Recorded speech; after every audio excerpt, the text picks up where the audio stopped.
السلام عليكم ورحمة الله وبركاته. ازيكم يا حبايبي؟ عاملين ايه؟ يا رب يكون كلكم بألف خير. مدام هناء عملت لايف صغير، يعني ما يزيدش تقريبا عن 10 دقايق، وكانت بتقول ان في مشكلة كبيرة حصلت، وانها هي قررت انها ما تروحش تاني عند ميسيو جانو، وهتقطع علاقتها بيه خالص ولا حتى بالتليفون. وقالت ان هي سجلت فيديو وبيحمل، واول ما يحمل هتنزله لنا على طول. وهي بتقول خدت القرار ده عشان ايه؟ لما ما تطلعش تاني مع ميسيو جانو محدش يقول حاجة ان هي سابت الراجل او اتخلت عنه، يعني او عشان الناس اللي هم ما بيحبوش مدام هناء ما يقولوش انت سبت الراجل، انت بتتلككي، انت مش عايزة تخدميه، او عشان انت خلاص ما بقيتيش عايزاه وعايزة تعيشي حياتك فانت تخليتي عنه. فهي طالعة بتقول لحبايبها ومتابعينها على القرار ده، وعايزة تعرف رأي متابعينها وحبايبها، وقالت لهم قولولي في التعليقات وانا هقرا التعليقات كلها، القرار بتاعي ده صح ولا غلط.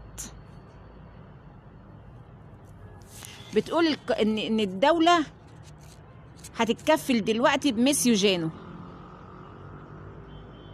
يعني الدولة هتتكفل دلوقتي بميسيو جانو، لان في ناس راحت اشتكت على مدام هناء والاستاذ مصطفى ان هم بيستغلوه استغلال كبير.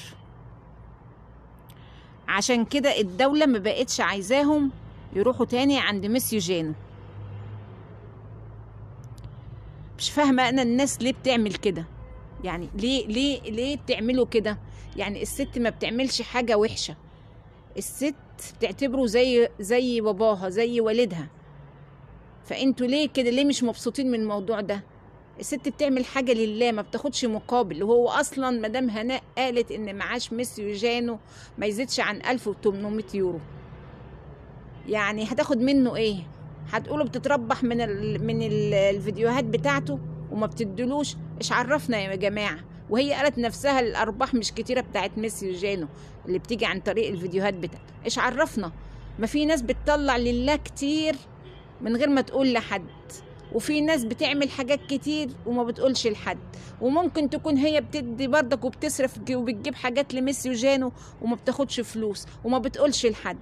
مش لازم كل حاجة تطلع تقولها على العام يا جماعة، مش لازم كل حاجة تطلع تقولها لنا، في حاجات بتطلع كده لله.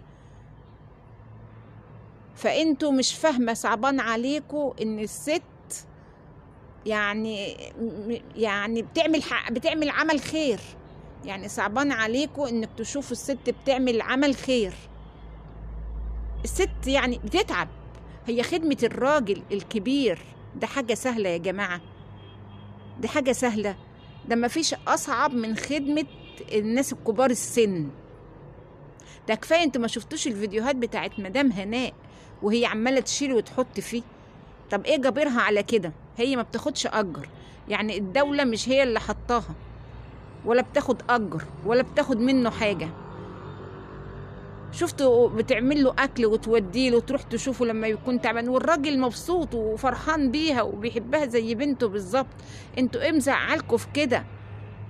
انتوا زعلانين عشان ميسيو جانو هيروح يعمل عمرة؟ طب ايه اللي يزعلكوا في كده؟ زعلانين عشان ميسيو جانو أسلم؟ ايه اللي يزعلكوا في كده؟ لا حول ولا قوة إلا بالله العلي العظيم. المهم مدام هناء قالت هتنزل لنا الفيديو بتاعها ونشوف، وهتقول لنا كل حاجة بالتفصيل، وانها مش هتخبي حاجة خالص وبتقول الحقيقة. مدام هناء، في ناس كل ما تلاقي مدام هناء مبسوطة وفرحانة بالأسرة بتاعتها اللي كل شوية تكبر، كل شوية بتكبر، ربنا يزيدها كمان وكمان يا رب. مدام هناء بيحبوا ايه؟ ينكلوا على مدام هناء. هي مدام هناء بتقول انا ماسكة دموعي بالعافية، وفعلا بكت، بتقول بكت جامد، يعني بكت وتأثرت جامد.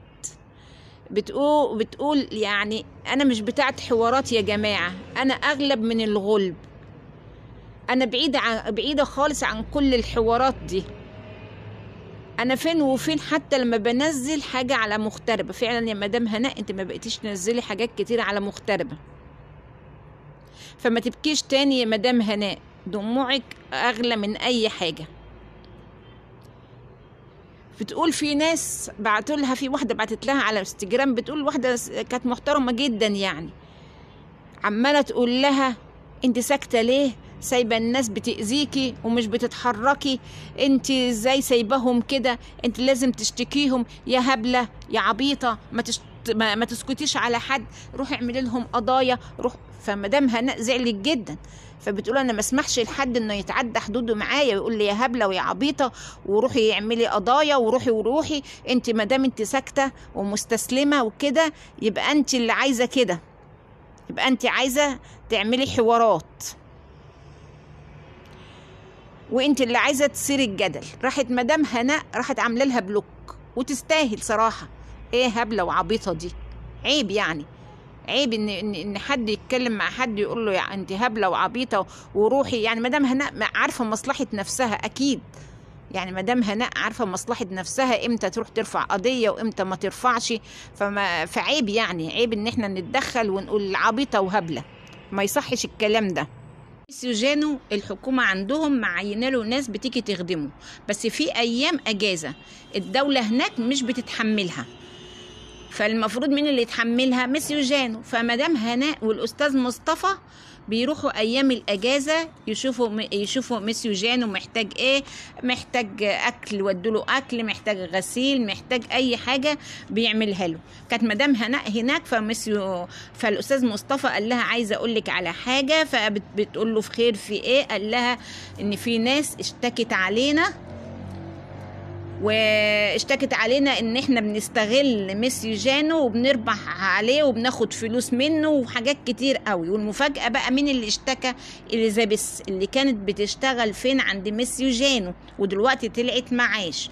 اشتكت ليه؟ لان في ناس بعتوا لها وقالوا لها ان هناء بتعمل فيديوهات وبتتربح على حسه وبتاخد منه حاجات وبيجي لها دعم على حسه وحاجات كتير قوي قالوها لإليزابيث، وادوها القناتين بتوع مدام هناء عشان تدخل وتشوف الفيديوهات بتاعت ميسيو جانو. فطبعا الست خدت بعضها وراحت راحت بلغت عنهم. فطبعا يعني الواحد بيستغرب، ده يرضي ربنا؟ ده يرضي ربنا؟ يعني الست بتعمل حاجة لله، الست مش منتظرة منه أي حاجة، بتعامله زي باباها بالظبط وهو بيعاملها زي بنته. لما تحرموهم من بعض كده، تحرموا الراجل من بنته والبنت تتحرم من أبوها، طيب الراجل هيبقى كده مبسوط ولا انتوا مش مهم عندكم الراجل يبقى مبسوط؟ مدام هناء مبسوطه مش مبسوطه، المهم ان انتوا تعملوا اي حاجه تضايق مدام هناء، ولا انتوا بتعملوا كده عشان الراجل ما يطلعش العمره؟ فحاجه غريبه يعني. مدام هناء قالت للاستاذ مصطفى نفس اللي حصل مع جارتها اللي هي اسمها تقريبا ساندرا، نفس الكلام ونفس الحاجة بعتوها بردك لساندرا وقالوا لها ان هناء اول ما بتسافري صورت البسين بتاعك وصورت بيتك وقالت ان انت مسافرة في الوقت ده كده ممكن الناس تخش تعملك مشكلة في بيتك، وقالوا لها بردك ان هي كانت منزلة موضوع وفاة جوزك وبتتربح والكلام ده. اي حد مدام هناء تنزل معاه تصور ولا تعمل مشكلة ولا تقول بتحبها ولا لازم يعملوا لهم لازم يعملوا لهم مشكلة، وعشان يفرقوهم عن بعض. لا حول ولا قوة الا بالله العلي العظيم. والله الواحد ما عارف يقول فطبعا الحكومة هناك لما تبقى يجولهم بلاغ ان ناس بتسترزق منه وناس بتاخد فلوس وناس وحاجات كتير قوي، حاجات كتير قوي. طبعا حققوا مع الاستاذ مصطفى، وطبعا الموضوع انتهى وكده. ان قال لهم مدام هناء ست كويسه بتيجي تساعده وانا بساعده وكده. فطبعا الناس ما عجبهاش الموضوع، ان الموضوع خلص على كده. فراحوا سلطوا مين؟ سلطوا الست اللي كانت شغاله عند ميسيو جانو. طبعا جم ومسكوا كل حاجه في البيت، يعملوا حصر يكتبوها كده، كل حاجة عنده كم معلقة، عنده كم شوكة، شوف وصلت لفين، لكم معلقة وكم شوكة وكم طبق وفي ترابيزة وفي كرسي وفي شباك وفي باب، حتى الورق بتاع التواليت كام بكرة. كم لف عنده. طيب حتى الناس اللي بتيجي تشتغل بقى يكتبوا كده ويأيدوا، احنا استعملنا صابونة، احنا استعملنا ورق تواليت، احنا استعملنا قد كده. ده مدام هناء بتقول حتى والله ما تعرف ميس جانو الكارت بتاع الصرف الفلوس بتاعه، ما تعرف رقمه ايه. حتى لما كانت اوقات بتروح معاه كانت بتبقى واقفة بره وهو جوه بيصرف اللي هو عايزه. فمدام هناء لا يمكن يعني تعمل حاجة، مش عارفة اقول لكم ايه، يعني مش عارفة يعني. لا حول ولا قوة الا بالله العلي العظيم، لا حول ولا قوة الا بالله. انت هتستفيدوا ايه برضك؟ هتستفيدوا ايه من اذية الست؟ هتستفيدوا ايه من زعل الست؟ انتوا كل ما تلاقوها مبسوطة ولا فرحانة ولا بتعمل فيديوهات حلوة لازم تنكدوا عليها وتزعلوها؟ ده الست والله العظيم صعبت على الواحد، وهي يعني شكلها كان يحزن وهي قاعدة تبكي. يعني شوفوا ميسي وجانو قد ايه عند مدام هناء لما تتقطع منه خالص كده، ولا الراجل فجأة كده يلاقي مدام هناء معلش بتسأل عنه. طب ده يرضي ربنا؟ يعني ده يرضي ربنا؟ يعني اللي انتوا بتعملوه ده، اتقوا الله اتقوا الله. ده احنا حتى في ايام مفترجة يا جماعة. لا حول ولا قوة إلا بالله العلي العظيم. ربنا أقول لك إيه مدام هناء، ربنا يبعد عنك الحاجة الوحشة يا رب، ربنا يبعد عنك أي حاجة وحشة وينصرك على كل أعدائك يا رب. يلا يا بنات عشان ما أطولش عليكم الفيديو، اللي ما اشتركش في القناة يشترك ويفعل الجرس عشان يوصل له كل جديد من عندنا. مع ألف سلامة.